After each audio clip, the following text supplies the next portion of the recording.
The government banned single-use plastics in the year 2017. It's a fact that there has been significant progress, positive progress, towards elimination of single-use plastics.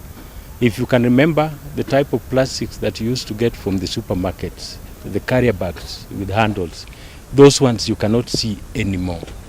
But we have the flimsy bags, the small flat bags that have remained until today. They are a nuisance, and apparently I think these bags come from possibly the neighboring counties where plastics have not been banned.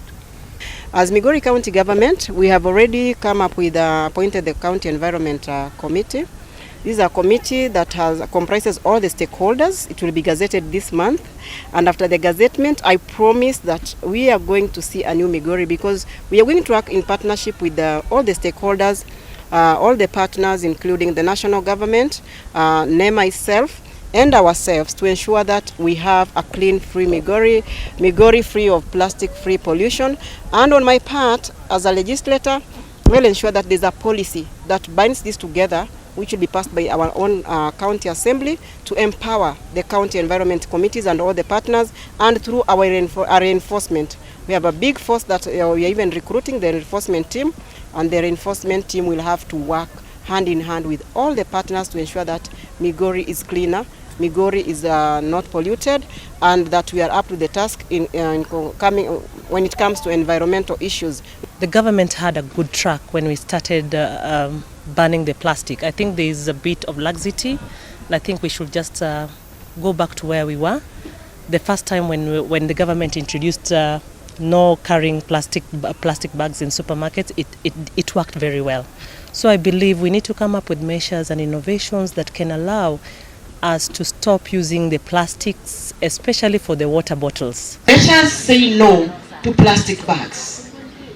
Let us try to adopt the recycling, however expensive it may be. Let us eliminate what we don't need. It comes with consequences. And I usually say, choices have consequences.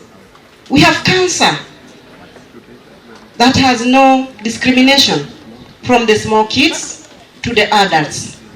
Does not choose the profession that you have. It is a very serious disease, a very expensive disease when it comes to the patients that we are having, and as we watch them dying in our hands because we cannot even afford the medication. Why don't we eliminate the plastic bags? Let us all take that responsibility to fight plastics. It should not just be NEMA fighting plastics. If you go to the market and you allow Mama Mboga to sell you his hamburger in a plastic, then you are not assisting the government meet its goal of eradicating single-use plastics.